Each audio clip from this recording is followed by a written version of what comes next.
Earlier कि हम हर chapter के बाद गेट के क्वेश्चंस को लेकर आएंगे और गेट के क्वेश्चंस को डिस्कस करेंगे। ठीक है, तो till now we have studied first chapter और हमने फर्स्ट चैप्टर में कुछ उसके सब टॉपिक्स सब पार्ट्स डिस्कस किए जिसका नाम 1.1, 1.2, 1.3 ऐसा था। अब हम पूरा चैप्टर 1 जो हमारा है, ठीक है ना, पूरे चैप्टर 1 में हम पूरा डिस्कस करने जा रहे हैं कि जितने भी गेट के क्वेश्चंस अभी तक आए हैं चैप्टर 1 से रिलेटेड। चैप्टर 1 आई मीन जो हमारा बेसिक्स कॉन्सेप्ट था थर्मोडायनेमिक प्रोसेसेस सिस्टम्स, फिर फर्स्ट लॉ ऑफ थर्मोडायनेमिक्स, उसमें कुछ कंडीशंस थे, उसका कॉन्सिक्वेंसेस था, एनर्जी का कॉन्सेप्ट, वो सारी चीजें थर्मोडायनेमिक वर्क, वो सारी चीजों से रिलेटेड जितने भी क्वेश्चंस गेट में आए हैं अभी तक उसमें से बहुत अच्छे अच्छे क्वेश्चंस को हमने सेलेक्ट किया है और हमारा फर्स्ट चैप्टर के बेसिस पे हम 15 क्वेश्चंस को सिलेक्ट किए हैं and we will solve that those 15 questions right now. ठीक है, तो डिस्कस करते हैं जिसमें सबसे पहला क्वेश्चन है कि ये क्वेश्चन गेट 2012 में आया हुआ है कि हीट एंड वर्क आर। अब देखो यहाँ से हमें ऑप्शन देखिए, यहाँ से तो दिया हुआ है कि हीट एंड वर्क दोनों क्या है। तो अगर हम बात करें हीट या वर्क तो हमें पता है कि heat and work is a form of energy, यानी कि दोनों के दोनों क्या है, एनर्जी का फॉर्म है। यानी कि अगर मैं बात करूं प्रॉपर्टीज के लिए तो हीट एंड वर्क को मैं बोलूंगा तो प्रॉपर्टीज होना चाहिए हमारा एक्सटेंसिव, क्योंकि since it's a part of energy and energy will always be extensive property, so we can say that कि जो हीट एंड वर्क होगा वो एक्सटेंसिव प्रॉपर्टीज होगा। लेकिन अगर मैं और ऑप्शंस को देख रहा हूं तो यहाँ पे एक और ऑप्शन है जो बता रहा है कि पॉइंट फंक्शन है पाथ फंक्शन है।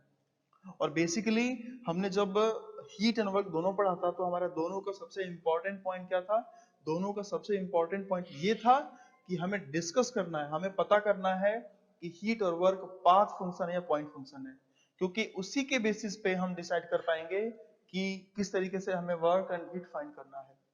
तो अगर देखा जाए तो सबसे इंपॉर्टेंट हमारा पॉइंट क्या है, पाथ फंक्शन। ठीक है, तो अगर मैं ऑप्शंस की बात करूं तो ये भी ऑप्शन सही है मेरा और ये भी ऑप्शन सही है, लेकिन गेट में जो क्वेश्चन आ रहा है ये क्या है, एमसीक्यू टाइप, यानी केवल मल्टीपल जो हमारा चॉइस है इसमें से केवल एक ही हमें चॉइस सेलेक्ट करना है। तो the best correct option for this question will be path function. तो हम बोलेंगे कि दोनों के लिए हमारा सबसे बेस्ट ऑप्शन क्या है, पाथ फंक्शन। ठीक है, यानी ऐसा होगा कभी आप लोग देखोगे कि अगर 4 ऑप्शंस दे दिया, चारों में से 2 ऑप्शन लग रहा है सही, तो जो सबसे ज्यादा आपको मतलब दोनों सही है लेकिन जो सबसे ज्यादा जो मेन पैरामीटर क्या है इसका, तो जो मेन पैरामीटर की बात करें वो पाथ फंक्शन है, तो हम उसको डिस्कस करेंगे। ठीक है, अब नेक्स्ट क्वेश्चन डिस्कस करते हैं। देखो ये वन क्वेश्चन में हमने 1.1 लिया है ना, तो क्वेश्चन 1.1 का मतलब है कि फर्स्ट चैप्टर का फर्स्ट क्वेश्चन, यानी कि फर्स्ट चैप्टर से रिलेटेड जितने भी क्वेश्चंस होंगे 1 पॉइंट सीरीज में होगा, 1.1, 1.2, 1.3 लाइक दैट। ठीक है, तो अब नेक्स्ट क्वेश्चन डिस्कस करने जा रहे हैं। So the next question is 1.2। ठीक है ना, ये क्वेश्चन गेट 2017 में आया हुआ है, यानी कि अगर इसकी बात करें तो ये गेट 17 का क्वेश्चन है और ये क्वेश्चन सिंपल आपके स्क्रीन पे दिख रहा होगा पूरा क्वेश्चन ऑप्शंस के साथ। इस क्वेश्चन में डायरेक्टली बोला है सर कि volume and temperature of air जो है, सॉरी इसमें बोला है कि मास m दिया हुआ है गैस का, ठीक है, और बोला है perfect gas at pressure P1 and volume V1। अब यहाँ बोला है कि कोई गैस है सर जिसका इनिशियल वॉल्यूम V1 है, प्रेशर P1 है, जिसका मास, गैस का मास कितना है, गैस का मास दे रखा है m, और बोला है कि फाइनल आइसोथर्मल प्रोसेस के थ्रू जा रहा है और उसका जो फाइनल कंडीशन है, प्रेशर है P2 और वॉल्यूम है वो V2 है। अब यहाँ पे ऐसा बोला है सर कि प्रेशर इनिशियल और फाइनल दे रखा है, वॉल्यूम इनिशियल फाइनल दे रखा है, मास दे रखा है और बोला है कि बताओ कि वर्क डन कितना होगा। ठीक है ना, और लेकिन यहाँ पे एक कंडीशन दे रखा है क्या, कि वर्क डन, जो हमने बोला है कि work done on the system, यहाँ पे बोला है कि वो जो work done on the system वो हमारा पॉजिटिव है, जो हमारा work done on the system है वो पॉजिटिव है, जो कि हमारे एज्यूम्ड कन्वेंशन से डिफरेंट है। हमने क्या एज्यूम किया था, हमने क्या कन्वेंशन लिया था कि जो हमारा वर्क डन है वो वर्क डन जो होने वाला है ऑन द सिस्टम की बात करें तो वो नेगेटिव होगा और बाय द सिस्टम की बात करें तो वो पॉजिटिव होगा, लेकिन यहाँ पे जस्ट अपोजिट दे दिया है। और ये सिंपल सा बोला है कि थर्मोडायनेमिक वर्क निकालो आइसोथर्मल के लिए, तो मुझे पता है कि आइसोथर्मल के लिए वर्क ट्रांसफर जो होता है वो क्या होता है, वो हमारा होता है P1 V1 ln V2 by V1, ये दे रखा है। P1 V1 ln V2 by V1 हमें यही हमें पता होता है कि ये हमारा थर्मल का आइसोथर्मल का वर्क डन होता है। लेकिन हमें अब यहाँ क्या देखना है, जब मैंने बताया था आप लोगों को ये क्वेश्चंस, तो मैंने बोला था ये जो कॉन्सेप्ट तो बताया था कि आइसोथर्मल बहुत इंपॉर्टेंट होता है हमारे लिए। लेकिन यहाँ पे ध्यान से देखो, जो चारों ऑप्शन आपको स्क्रीन पे दिख रहे हैं, तो चारों के चारों ऑप्शन में जो ऐसा option V2 by V1 match तो कर रहा है एक बार, P1 V1 ln V2 by V1 option A he match कर रहा है, लेकिन हमने जो निकाला था ये पॉजिटिव का मतलब है ये work done by the system, और यहाँ पे पॉजिटिव का मतलब है work done on the system. ठीक है, तो जो work done on the system की बात कर रहे हैं जो पॉजिटिव है, तो जो मेरा वाई आइसोथर्मल वर्क डन होना चाहिए वो क्या होना चाहिए, माइनस होना चाहिए। जो आइसोथर्मल वर्क डन है वो होना चाहिए क्या होना चाहिए, माइनस होना चाहिए। क्योंकि अगर मैं 1 से 2 अगर मैं प्रोसेस ले रहा हूं यहाँ पे पीवी, और पीवी से 1 से 2 लेके जा रहा हूँ, ये 1 पॉइंट है ये 2 पॉइंट, हमने ये कंसीडर किया था स्टार्टिंग में, तो 1 से 2 एक्सपेंशन हो रहा था, तो इसलिए मैंने प्लस लिखा था। लेकिन यहाँ पे on the system is plus and by the system will be, by the system की बात करें तो वो क्या होगा, वो हमारा नेगेटिव होगा। तो जो बाय द सिस्टम नेगेटिव है सर, तो मुझे क्या करना पड़ेगा, यानी कि यहाँ पे तो बाय द सिस्टम मिल रहा है, तो ये हमारा आंसर क्या होना चाहिए, माइनस। अब देखो ऑप्शन में मैच करो, तो ऑप्शन ए मैच तो कर रहा है लेकिन माइनस नहीं है, ऑप्शन बी में माइनस दे रखा है लेकिन वो P1 P2 का फॉर्म में दे रखा है। तो मुझे भी पता है कि आइसोथर्मल वर्क डन के लिए लिख सकता हूँ P1 V1 is equal to P2 V2, यानी कि यहां से मैं चाहूं तो लिख सकता हूं कि P1 by P2 is equal to V2 by V1।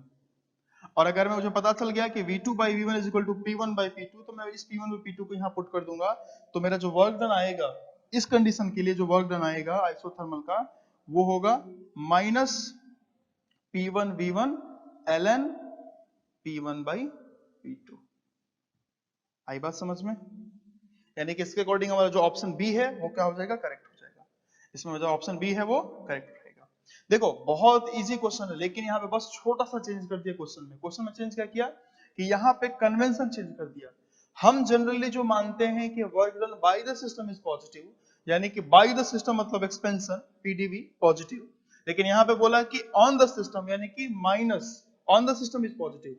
जो हमने प्लस माना है उसने माइनस माना है, जो हमने माइनस माना तो वो प्लस माना है। तो अगर एक्सपेंशन में हमने प्लस माना था, तो यहाँ पे एक्सपेंशन में क्या होना चाहिए, माइनस, इसलिए मैंने यहाँ पे लिखा माइनस। क्लियर? तो ये हमारा रहा 1.2 क्वेश्चन। नेक्स्ट क्वेश्चन में पढ़ते हैं। अब नेक्स्ट क्वेश्चन डिस्कस करते हैं जो 1.3 क्वेश्चन है हमारा। 1.3 क्वेश्चन है, इसमें क्या बोल रहा है कि सर एयर है, एयर को मैं आइडियल गैस बोल रहा हूँ, एयर को मैं आइडियल गैस बोल रहा हूँ। फिर बोला है कि इसका वॉल्यूम दे रखा है 2.87 मीटर क्यूब, टेम्परेचर दे रखा है 300 केल्विन, इसका गेज प्रेशर देखो, गेज प्रेशर दे दिया 0.5 बार, ठीक है ना।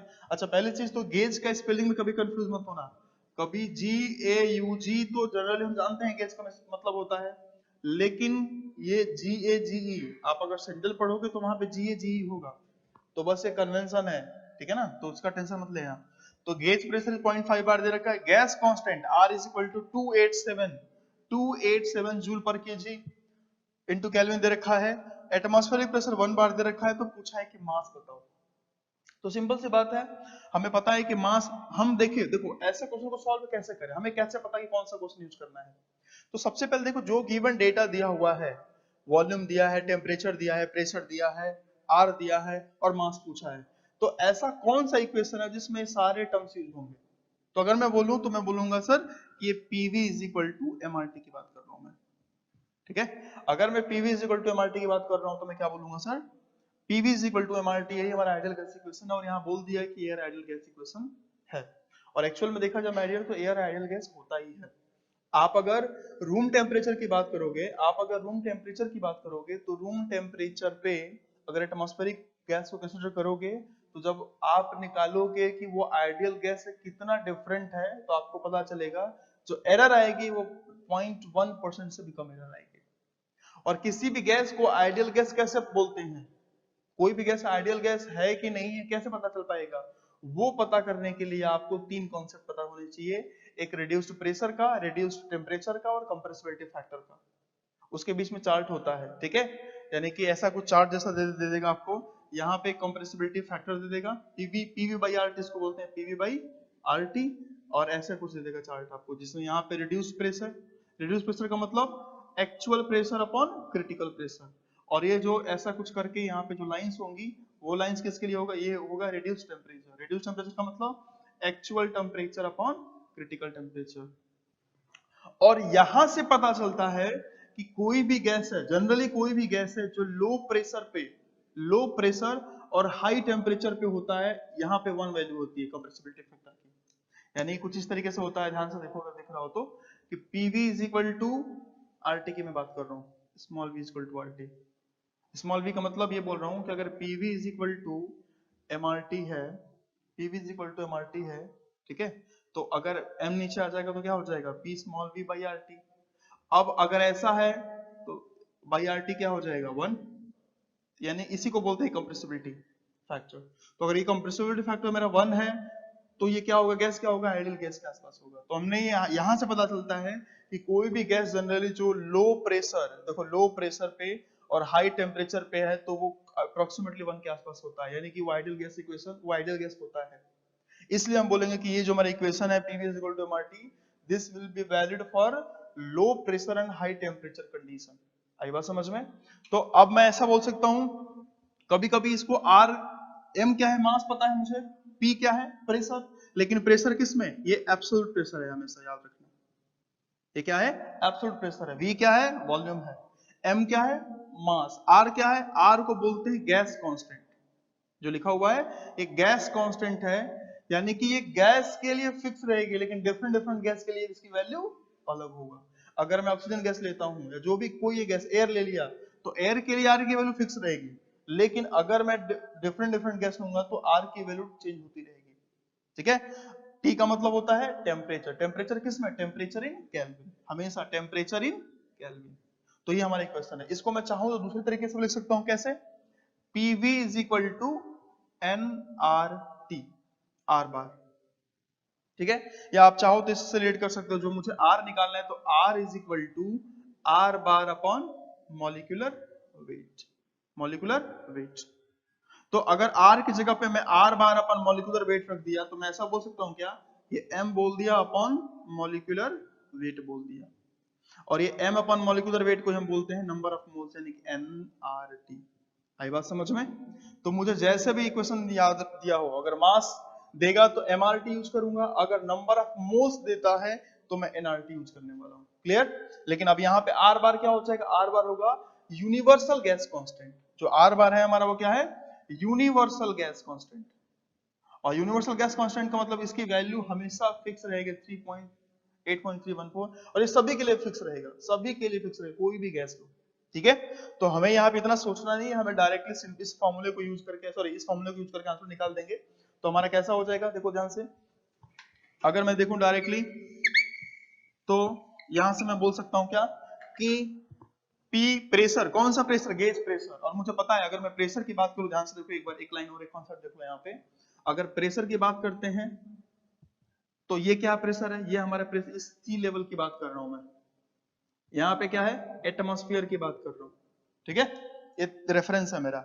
अगर कोई भी प्रेशर पॉइंट दिया हुआ है यहाँ पे, उसको मैं एटमॉस्फेयर से देखूंगा प्रेशर को, तो उसको मैं बोलूंगा गेज। ठीक है। और उसी पॉइंट को अगर मैं सी लेवल से देख रहा हूं तो मैं उसको बोलूंगा एब्सोल्यूट। आई बात समझ में? तो मैंने आपको बताया कि जो मुझे प्रेशर रखना है वो कौन सा रखना है, यहाँ पे एब्सोल्यूट प्रेशर रखना है, लेकिन दिया कौन सा है, गेज। तो मैं एब्सोल्यूट, ये मेरा एब्सोल्यूट है, एब्सोल्यूट को बनाना है मुझे अगर गेज के साथ, तो क्या करूं, गेज प्लस एटमॉस्फेयर। तो मैं यहां से लिख सकता हूं क्या, कि एब्सोल्यूट प्रेशर जो मुझे निकालना है, that will be equal to P gauge plus P atmosphere. तो यहां से देखो P गेज कितना है, 0.5 bar, plus P atmospheric 1 bar, यानी कि टोटल हो गया 1.5 बार दे रखा है। बार का मतलब क्या बोलते हैं, 10 टू द पावर 5, ठीक है ना। तो 10 टू द पावर 5 मतलब कि मैं इसको बोल सकता हूं, चाहूं तो यहाँ पे, कि 1.5 into 10 to the power 5 newton पर मीटर स्क्वायर। ठीक है। तो अगर मैं यहाँ पे रखना चाहूं सेम फिर से इक्वेशन, क्योंकि मुझे मास निकालना है, तो यहां से क्या बोलूंगा, mass is equal to PV upon RT, और P कितना है, 1.5 into 10 to the power 5 into volume कितना है, वॉल्यूम है 2.87 दे रखा है क्वेश्चन में। R कितना है सर 287, तो R रखूंगा मैं 287। टेम्परेचर कितना दिया हुआ 300 केल्विन, केल्विन में दे रखा है। तो अगर टेम्परेचर डिग्री में दिया तो उसको मैं केल्विन में कन्वर्ट करना है, तो टेम्परेचर कितना है 300।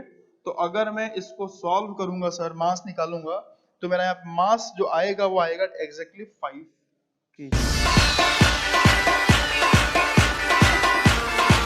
क्वेश्चन सॉल्व किया हुआ है, तो मेरा मास जो आएगा वो 5 kg आएगा। और ये क्वेश्चन कब का है सर, ये क्वेश्चन गेट 18 में पूछा हुआ है। ये क्वेश्चन जो है वो गेट 18 में पूछा हुआ है। आई बात समझ में, सेट 2 में। तो हमने देखा कि कोई भी क्वेश्चन हमसे पूछता है तो हम किस तरीके से सॉल्व करने वाले हैं। पहले तो हमें देखना है कि जो क्वेश्चन पूछा है, जो डेटा गिवन है, उसके रिलेटेड कौन सा फॉर्मूला है। And once we will have the formula, we have to understand the term कि जो प्रेशर है वो किस में है, वॉल्यूम है वो किस में है, सारा टर्म्स। और वो सारा टर्म्स अगर मुझे दिया हुआ है तो मैं वहां पे यूज कर सकता हूँ। आई बात समझ में। तो ये हमारा क्वेश्चन हो गया। नेक्स्ट क्वेश्चन डिस्कस करते हैं। ओके, सो नेक्स्ट क्वेश्चन हमारा जो क्वेश्चन नंबर 1.4 है, ये गेट 18 में पूछा हुआ है क्वेश्चन है सर, गेट 18 में। ठीक है, तो इसमें बोला है ये एक डायग्राम दे रखा है क्वेश्चन में, ये डायग्राम बना रखा है और बोला ये पीवी डायग्राम है और प्रेशर किलो पास्कल में है, वॉल्यूम मीटर क्यूब में क्वेश्चन में गिवन है। और बोला है कि सर ये जो साइकिल है ना, कोई भी पॉइंट ले लेते हो, अगर नाम दे देते हो यहाँ से 1 2 3 1, साइकिल का मतलब इनिशियल पॉइंट और फाइनल पॉइंट दोनों क्या हो, सेम हो। तो अगर सर साइकिल है और क्वेश्चन में बोला है रिवर्सिबल साइकिल, तो रिवर्सिबल साइकिल के लिए पूछा है कि इस पूरे साइकिल के लिए वर्क डन क्या होगा, किलो जूल पर साइकिल, यानी कि एक साइकिल में कितना किलो जूल वर्क हो रहा है। तो अगर मुझे निकालना है सर, तो मैंने पता है कि वर्क डन निकालने का मतलब क्या है कि एरिया ऑफ, अगर मैं नॉन फ्लो प्रोसेस की बात कर रहा हूं तो क्या बोलता हूं, area of process projected on volume axis. ठीक है, या प्रोसेस की बात करता हूं तो कोई भी प्रोसेस दिया हो, यानी कि अगर ये प्रोसेस है तो इसका प्रोजेक्शन वॉल्यूम एक्सिस पे, ये प्रोसेस तो इसका प्रोजेक्शन वॉल्यूम एक्सिस पे, ये प्रोसेस है तो इसका प्रोजेक्शन वॉल्यूम एक्सिस पे करो और एरिया निकाल लो।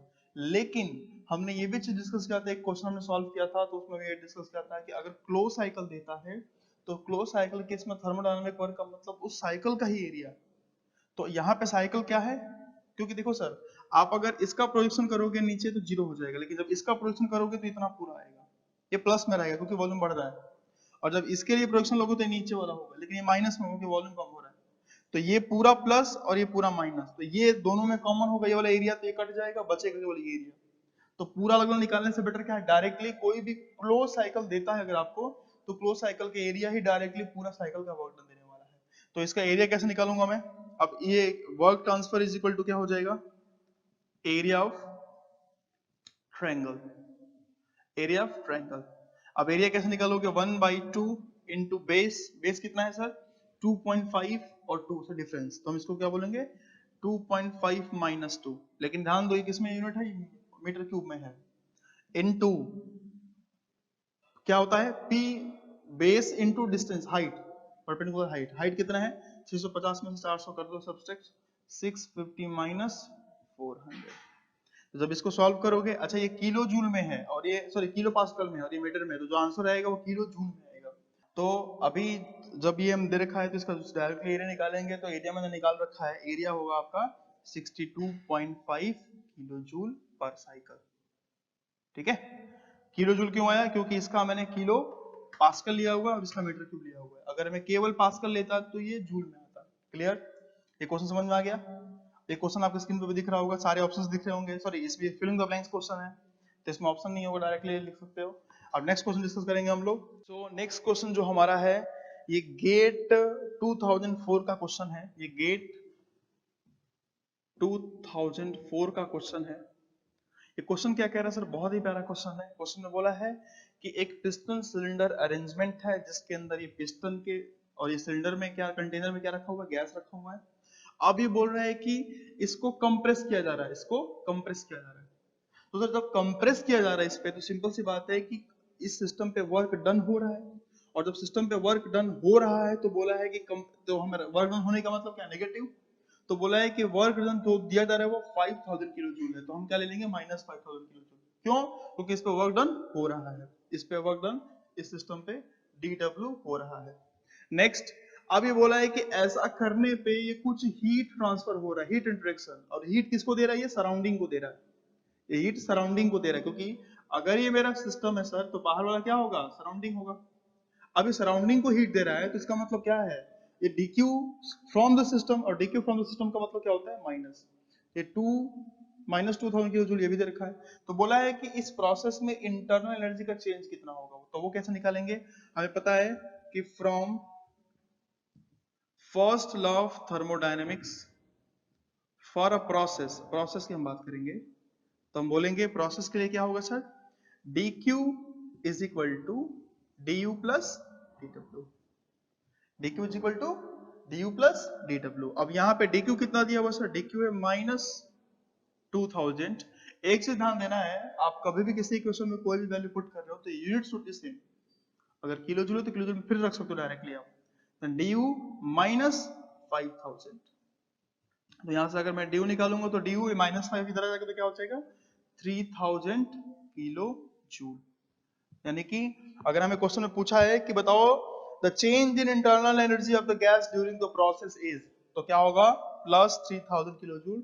और ऑप्शन क्या है, option C is the correct answer, जो आपके बोर्ड पे दिख रहा होगा उसमें से ऑप्शन सी क्या होगा, करेक्ट आंसर होगा। ठीक है, नेक्स्ट क्वेश्चन। सो नेक्स्ट हम स्टार्ट करते हैं क्वेश्चन नंबर 6, फर्स्ट चैप्टर का क्वेश्चन नंबर 6 क्वेश्चन। बहुत ही अच्छा क्वेश्चन है ये। क्वेश्चन में क्या बोल रहा है कि आपके स्क्रीन पे दिख रहा होगा क्वेश्चन, एक रूम है सर, उस रूम में बलून रखा हुआ है, उस रूम में बलून रखा हुआ है और बलून के अंदर गैस है, आइडियल गैस है, देखा क्या है, आइडियल गैस है।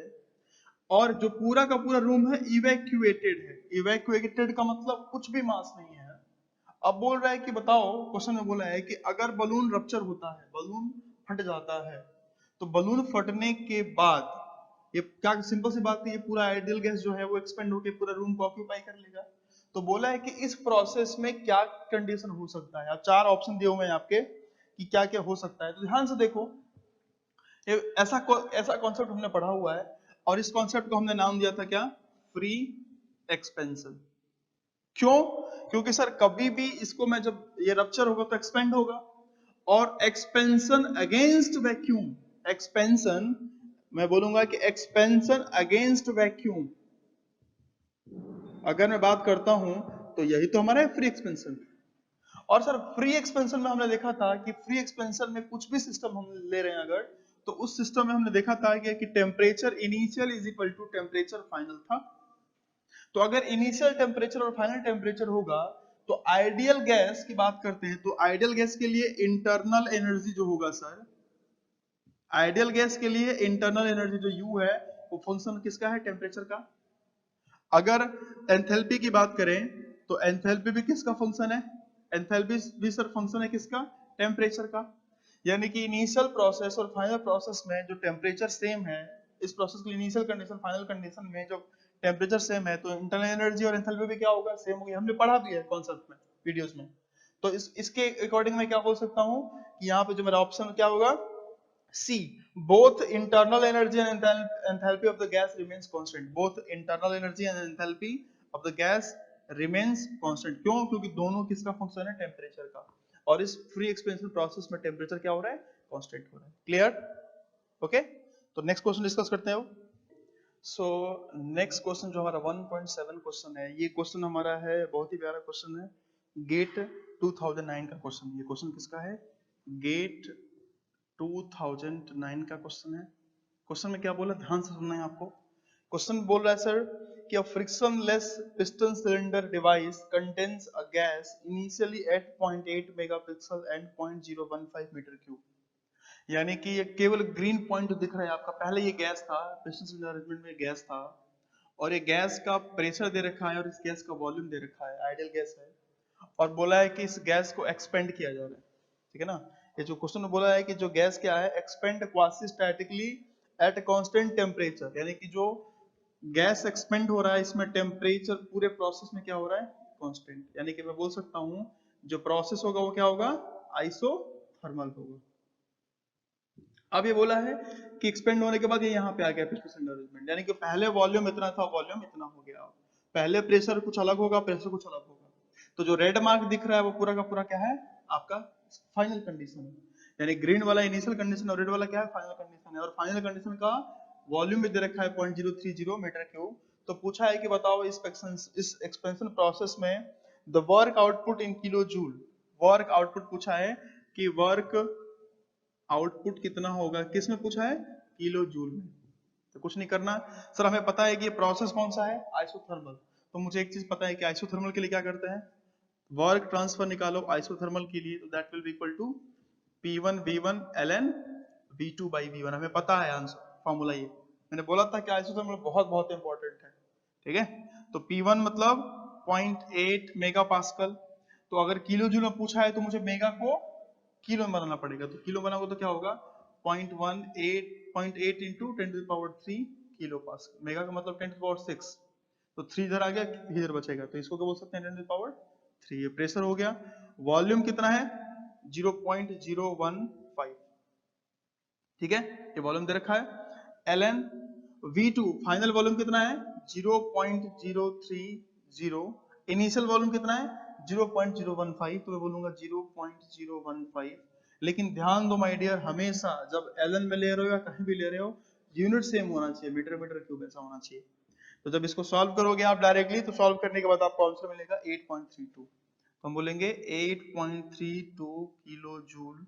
ये जो हमारा वर्क ट्रांसफर होगा किसमें, इस प्रोसेस आइसोथर्मल प्रोसेस में 8.32 किलो जूल जो होगा आपका वर्क ट्रांसफर होगा, ठीक है। तो ये क्वेश्चन हमारा फिनिश हो गया। नेक्स्ट स्टार्ट करते हैं क्वेश्चन नंबर 8। ओके, तो नेक्स्ट हम लोग डिस्कस कर रहे हैं 8th क्वेश्चन फर्स्ट चैप्टर का। ये क्वेश्चन बड़ा प्यारा क्वेश्चन है। एक इसमें टरबाइन दे रखा है, टरबाइन का इनिशियल कंडीशन और फाइनल कंडीशन दे रखा है, क्वेश्चन में गिवन है H1 3200 kilo joule per KG, small H का मतलब पर केजी, स्पेसिफिक बता रहा है। V1 160 मीटर पर सेकेंड, हमने V1 वॉल्यूम लिया था और वेलोसिटी को हमने C1 लिया था, तो हम यहाँ पे C1 लिखते रहे, C1 is equal to V1 ऐसा। Z1 दे रखा है, यानी कि अगर मैं कोई भी रेफरेंस पॉइंट लेता हूँ, अगर मान लो रेफरेंस ले रहा हूँ, तो इसके लिए ऐसा बोल दिया है कि इस रेफरेंस पॉइंट के लिए इनिशियल यहाँ पे दिया है ना, इनलेट आउटलेट ऐसा नहीं दिया, इसमें क्या दिया है, इस रेफरेंस के लिए इनलेट ये है, तो ये क्या होगा Z1, और इसके लिए आउटलेट ये है, तो ये क्या होगा Z2। तो Z1 दे रखा है 10 मीटर, Z2 दे रखा है 6 मीटर, H2 V2 मतलब कि C2 वेलोसिटी दे रखा है, प्रेशर दे रखा है इसका इनिशियल का, प्रेशर दे रखा है फाइनल का, सब हमारा कंडीशन दे रखा है। तो अब बोला है कि सर इस कंडीशन में बताओ कि पावर आउटपुट ऑफ टरबाइन कितना मिलेगा, और पावर के लिए मुझे पता है कि किलोवाट की बात कर रहा है, तो यहाँ पे मास फ्लो रेट भी गिवन है। तो सिंपल सी बात है सर, क्या करेंगे हम स्टेडी फ्लो एनर्जी इक्वेशन लगा देंगे डायरेक्टली यहाँ पे। जब स्टेडी फ्लो एनर्जी इक्वेशन लगाएंगे तो कैसे निकालेंगे, हमें पता है क्या होता है स्टेडी फ्लो एनर्जी इक्वेशन, क्या होता है कि H1 plus C1 square by 2 plus GZ1 लिख देंगे यहाँ पे कि from steady flow energy equation क्या होगा, H1 plus C1 square by 2 plus GZ1 plus Q heat transfer is equal to H2 plus C2 square by 2 plus GZ2 plus W control volume. और मुझे यहाँ पे W कंट्रोल वॉल्यूम निकालना, turbine में volume मुझे मिलता है, ठीक है। तो मैं यहाँ से क्या लिख सकता हूँ सर, देखो H1 दिया हुआ है, ठीक है, प्लस C1 भी दिया हुआ है 160 का स्क्वायर अपॉन 2। लेकिन ध्यान रहे कि अगर मैं H1 किलो जूल में ले रहा हूं तो ये मीटर पर सेकंड में नहीं ले सकता, इसको मुझे 1000 से डिवाइड करना पड़ेगा, क्योंकि ये यूनिट में किलो जूल बना रहा हूं। तो सारा जो एडिशन कोई भी टर्म है ना, सबका यूनिट सेम होना चाहिए। अगर ये किलो जूल में तो ये भी किलो जूल में, ये भी किलो जूल में, सब ऐसा होना चाहिए, ठीक है। प्लस GZ1 कितना है, GZ1 देखो तो हमें पता है G कितना होता है 9.81, Z1 कितना हुआ है, Z1 दे रखा है 10 मीटर, तो 10, लेकिन फिर से हम 1000 से डिवाइड करेंगे इसमें, ठीक है। प्लस Q, कोई भी हीट ट्रांसफर नहीं दिया तो इसको हम जीरो ले लेंगे, ठीक है ना। क्वेश्चन में कोई भी हीट ट्रांसफर नहीं, जीरो ले लेंगे, इज इक्वल टू, अब यहाँ पे H2 कितना है, H2 दे रखा है 2600 किलो जूल पर केजी, ठीक है। प्लस अब ये वन, दूसरा वेलोसिटी कितनी है 100, तो 100 का square upon 2 into 1000 plus Z2 क्या हो जाएगा 9.81 इंटू Z2 कितना है 6 upon 100 plus W control volume. तो इसको सॉल्व करके हम डायरेक्टली यहाँ पे क्या निकाल लेंगे, W कंट्रोल वॉल्यूम निकाल लेंगे। और जैसे W कंट्रोल वॉल्यूम आएगा, तो W कंट्रोल वॉल्यूम आने के बाद मुझे क्या निकालना है, पावर आउटपुट। तो हम क्या बोलेंगे कि power output is equal to mass flow rate into control volume, क्योंकि ये कंट्रोल वॉल्यूम सभी का यूनिट किस में है, किलो जूल में, तो ये भी किस में आने वाला है, ये हमारा आने वाला है किलो जूल पर केजी में। तो जब मैं मल्टीप्लाई करूंगा तो अब ये इसका यूनिट क्या होगा, किलो जूल पर सेकेंड। और इसका हमने निकाल रखा है कि जब डायरेक्टली से फॉर्मूले से सॉल्व करोगे और मास फ्लो रेट से मल्टीप्लाई करोगे तो इसका आंसर निकाल रखा हमने, कितना आएगा 12 पॉइंट। अच्छा, इस क्वेश्चन में पूछ रखा है मेगावाट में बताओ, तो किलो जूल में मत बताओ, आप मेगावाट में बताओ। तो किलो जूल में क्या करोगे, आपको मेगावाट में बताना, तो फिर से 1000 से डिवाइड कर दो। अब ये जो यूनिट होगा अभी आपका क्या हो गया, मेगावाट। अब 1000 से जैसे डिवाइड किया आपने तो इसका आंसर आएगा 12.157 मेगावाट। ये आपका फाइनल आंसर होगा। ठीक है, तो ये हमारा क्वेश्चन नंबर 8 हो गया फिनिश। ठीक है ना, नेक्स्ट क्वेश्चन।